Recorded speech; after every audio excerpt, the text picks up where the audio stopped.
자, 이번 모형은 워리어 전차인데요. 워리어는 영국에서 생산된 전차이며 현재까지도 운영되고 있습니다.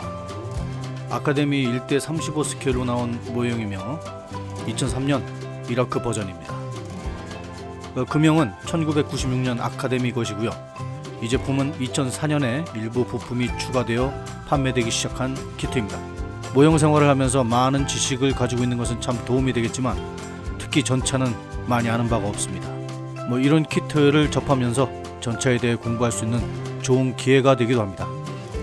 자, 이번에도 구성물을 살펴보겠습니다. 부품은 다크 옐로우 색상으로 되어 있고요. 플라스틱 질은 단단합니다. 몇 가지 접근창 구멍만 뚫려 있고 자잘한 외부 부착물은 이미 표현이 되어 있네요. 하부 차체도 역시 특별한 것은 없습니다. 연질의 고무궤도와 차량 터렛 뒤 짐칸을 표현할 수 있는 망, 그리고 견인 로프용 실이 들어있고요. 데칼 한 장이 포함되어 있습니다. 그리고 이외에 폴리 부품이 포함되어 있고요. 클리어 필름이 포함되어 있다고 하는데 이 박스에 아무리 찾아봐도 들어있지 않습니다. 제가 잃어버린 거겠죠? 모든 부품의 사출 상태는 아주 깔끔합니다. 포함된 런너의 수는 총 5장이고요. 이 키트의 특징 중 하나인 여러가지 액세서리가 포함되어 전차 상부를 풍성하게 해줍니다. 설명서는 2개의 파트로 나눠져 있는데요. 인쇄 상태는 깔끔하며 조립 과정을 쉽게 이해할 수 있도록 그림이 명료하게 잘 그려져 있습니다.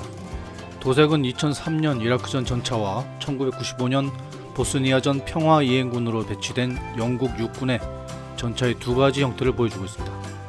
자, 이제 조립을 해보겠습니다. 조립 과정은 간단하게 설명할 테니 스킵하지 마시고요. 하부 차체는 비교적 간단합니다. 전 항상 이 휠이 고민인데요. 조립은 일단 했지만 끼울 때도 이렇게 뻑뻑한데 나중에 뺄 때는 너무 힘들 것 같습니다. 장탈해서 휠을 따로 도색하기로 했습니다. 후방 실내문은 무려 3겹으로 표현되어 있는데 차 내부는 텅 비어 있죠. 출입문이 닫아놓기는 안쪽 디테일이 너무 아까워 내부에 뭐라도 넣어놓고 개방하고 싶을 정도입니다. 소화기가 뒷문의 포인트네요. 차체 상부도 큰 어려움이 없습니다. 해치들도 꽤 디테일이 좋아서 오픈해 놓기 좋습니다. 삽은 2자루가 포개져 있는 상태인데 땅 파는 데는 문제가 없어 보입니다. 이런 박스들은 차량을 멋있게 보이게 하는 부분들이죠. 이런 조립 과정은 조립의 즐거운 부분입니다. 역시 이 두무작도 아주 잘 열고 닫을 수 있게 되어 있습니다. 전면 라이트 가드 부분은 도색하려면 완전히 조립하면 안 되는데 이럴 때 조립의 연속성이 떨어지죠. 메쉬가 들어있는데 2군데에 사용이 됩니다. 치수는 설명서에 잘 나와 있고요. 이렇게 붙이면 그럴듯해 보입니다. 이곳은 붙이기에 조금 힘이 들었습니다. 그래도 어떻게든 붙였습니다. 이 반응형 장갑을 붙이는 것에 대해 고민을 좀 했는데요. 꽤 많은 부분이 가려지게 되어 도색에 어려움이 예상되었습니다. 그럼에도 불구하고 결국은 붙여놓고 도색을 하게 되었는데요. 문제는 나중에 휠을 장착할 때 전방 구동축의 휠이 장착할 때 이놈 때문에 공간이 나오지 않습니다. 가장 나중에 붙이기를 추천합니다. 여러분이 이 전차를 만든다면 말이죠. 조립은 크게 어려움 없이 진행할 수 있습니다. 하루면 여러분은 충분히 완성할 수 있을 것입니다. 가장 난이도가 있다면 메쉬를 부착하는 터렛 뒷공간이 되겠네요. 저는 도색의 편의를 위해 모든 액세서리를 붙여버렸습니다. 따로 도색한다면 어차피 가려져야 하는 부분에 도색을 하는 수고를 덜기 위해서죠. 어쩌면 이렇게 왕창 붙이고 작업하는 것이 더 어려울 수 있습니다. 모든 것이 자신과의 적당한 타협이죠. 자, 이제 도색을 시작합니다. 모형 표면은 그레이 프라이머로 도색을 했습니다.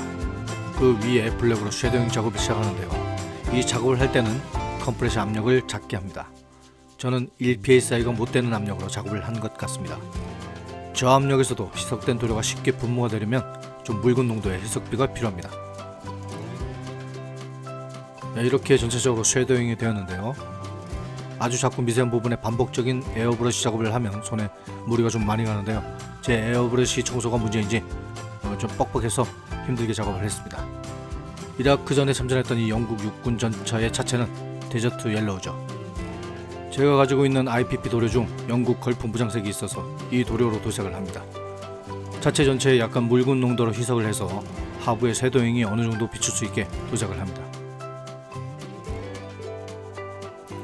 기본 색에 이 다크호스를 좀 섞어 아래쪽에 좀 어두운 느낌을 줄 겁니다. 이렇게 하면 상부 쪽은 좀 더 밝은 느낌이 나게 되고 모형이 입체적으로 보이는 효과를 줍니다. 이런 식으로 도색한 후에 그 위에 좀 더 입체감을 주기 위해 흰색을 기본 도료에 추가하여 부분적으로 더 밝은 느낌이 나도록 도색을 합니다.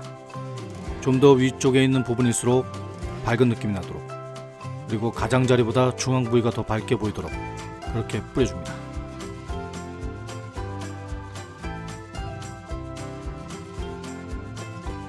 이 전차는 위장무늬가 아닌 단색의 모형이기 때문에 명암이 더 중요한 것 같은데요. 어느 정도 만족스러운 도색이 된 것 같습니다. 데칼 작업을 하기 전에 필요한 부위에 유광 클리어를 도포해주고요. 마크를 부착합니다. 마크는 조금 두꺼워 잘 안착이 힘들었는데요. 연화제를 이용해서 굴곡진 부위에 안착을 시켰습니다. 다음은 전차 상부의 일부 장치와 액세서리들을 세부 도색을 해야 합니다. 푸짐하게 상부에 올린 물건들이 도색에 지장을 초래할 수 있는데요. 저는 이런 부분에 아크릴 붓도색을 합니다. 만드는 사람마다 방법은 다르겠지만 저 역시 상황에 따라 여러 가지 방법을 이용하는데요. 지금은 완전히 붙여버린 상태로 도색을 합니다. 다행히 붓들이 들어갈 수 있는 공간이 있어서 크게 암담하지는 않은 편이었고요. 수월하진 않지만 도색이 가능했습니다. 자, 이 부분의 명칭은 잘 모르겠는데요. 아마도 와이어가 감겨야 될 부분일 것 같습니다. 이건 우리 집에 하나씩 있는 그냥 실이죠. 색상도 여러 가지가 있어서 이 부분을 표현하는데 아주 좋은 것 같습니다. 책상 앞에서 장시간 붓작업을 했는데요. 시간이 많이 걸리네요. 아크릴 도료의 장점이 이렇게 실내에서 작업을 하더라도 냄새가 없어 주변에 피해를 주지 않는다는 것이죠. 물론 본인의 건강에도 큰 문제가 없고요. 저는 라카 도료를 아직 많이 가지고 있어 이 좋은 아크릴 환경으로 완전히 바꾸지 못하고 있습니다. 소화기의 붉은색이 아주 강렬해 보이네요. 같은 상자라도 일부 색상은 달리해서 좀 더 다양한 느낌이 되도록 했습니다. 이 모든 도색들이 일체감이 생기도록 클리어로 표면을 도포했습니다.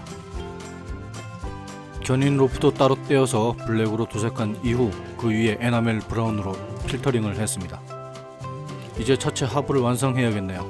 트랙은 이미 프라이머로 칠한 상태고요. 그 위에 블랙으로 도색을 일단 합니다.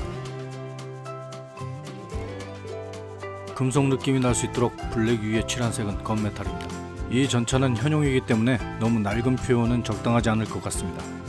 이후에 표면에 브라운 에나멜을 칠해서 약간의 녹을 표현합니다.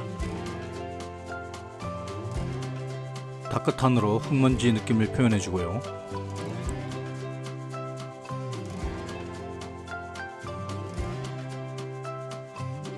에나멜 블랙으로 핀워싱을 해줘서 경계면을 살려줍니다.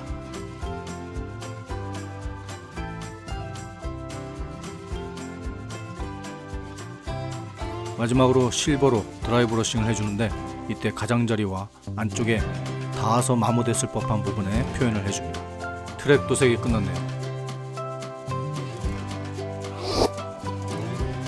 차체 하부에는 일단 브라운으로 짙은 흙자국을 표현하는데요. 반응장갑 하부도 같이 브라운으로 칠해줍니다. 상부 포탑도 하부 쪽에 약간 뿌려주고요. 다음은 좀 더 밝은 흙먼지를 표현하는데 탄 색상을 이용했습니다. 이전에 뿌린 브라운보다 범위를 작게 하여 가장 하부 쪽 중심으로 더러워진 느낌을 표현해줍니다.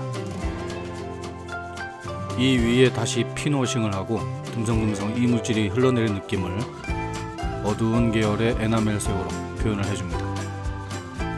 이제 이미 도색해 놓은 휠을 장착할 수 있습니다.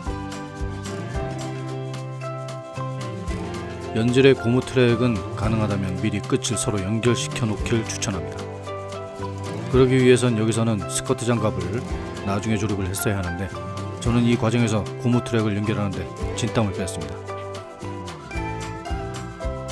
자, 이제 도색 표면에 치핑을 표현해야 하는데 이 두 가지 색상을 사용했습니다. 이 작업 역시 꽤 시간이 소모되었는데요. 효율성을 따지면 오히려 스프레이 치핑 기법이 훨씬 나을 수도 있습니다.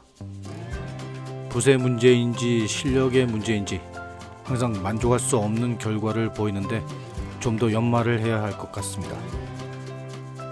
아크릴 도료는 바로 칠했을 때 조금 밝은 경향이 있는데요. 마르면 색상이 좀 어두워집니다. 표면 여기저기에 페인트의 노후 흔적을 표현하는데 현형 전차이기 때문에 어느 정도 기법의 강도를 자중해서 적용해야겠죠. 긴 시간의 붓작업 이후 이제 핀워싱을 해야 할 단계입니다. 블랙이나 브라운의 단색보다는 좀 어두운 느낌을 주기를 원했는데 경계면이 잘 드러나고 있습니다. 전체적으로 필터링을 하기에는 표면에 굴곡과 장치가 많아 핀워싱이 깔끔하게 경계면을 표현하는 데 좋은 것 같습니다.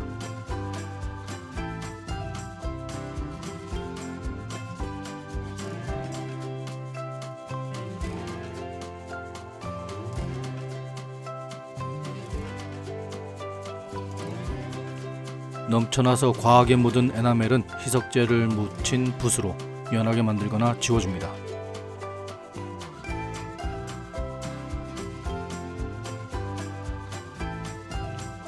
다시 책상 위로 장소를 옮겨 붓도색을 하는데 이번에는 가장자리를 도드라지게 하기 위해 그레이에 블랙을 섞은 아크릴 도료로 마물을 표현합니다.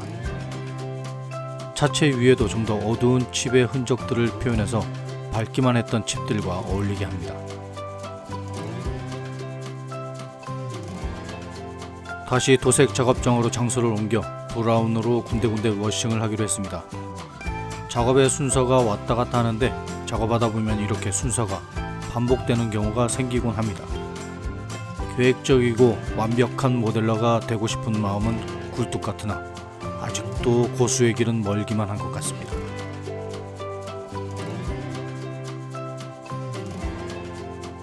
이제 유화 작업입니다. 세로 벽면들에 흘러내린 오염과 빗바램을 표현해야 합니다. 화이트, 옐로우, 브라운 그리고 블랙의 색상을 찍어놓고 쓸어내립니다. 화이트 스프릿을 약간 적신 붓으로 쓸어내리기도 하고 거의 마른 붓 상태로 쓸어내리기도 합니다.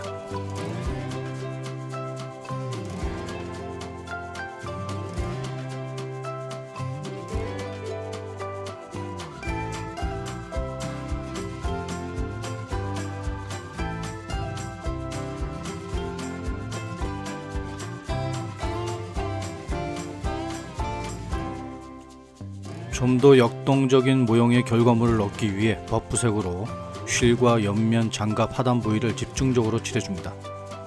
이렇게 하면 사막의 먼지들이 달라붙은 오염 효과를 기대할 수 있습니다. 휠 안쪽까지 먼지가 묻은 상태를 만들어줬습니다.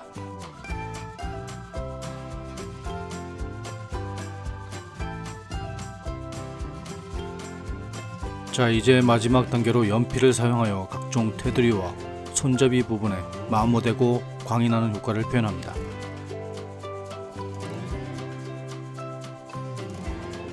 자, 이제 모든 작업이 끝났군요.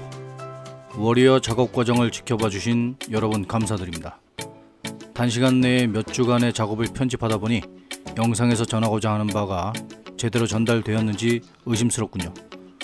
취미를 가지신 분과 그냥 시청하시는 분들 여러분들이 계시겠지만 제 영상이 그런 부분에서 도움이나 재미가 되었으면 좋겠네요. 완성 사진까지 끝까지 시청 부탁드리며 저는 또 다른 모형으로 찾아뵙도록 하겠습니다. 모두 감사합니다.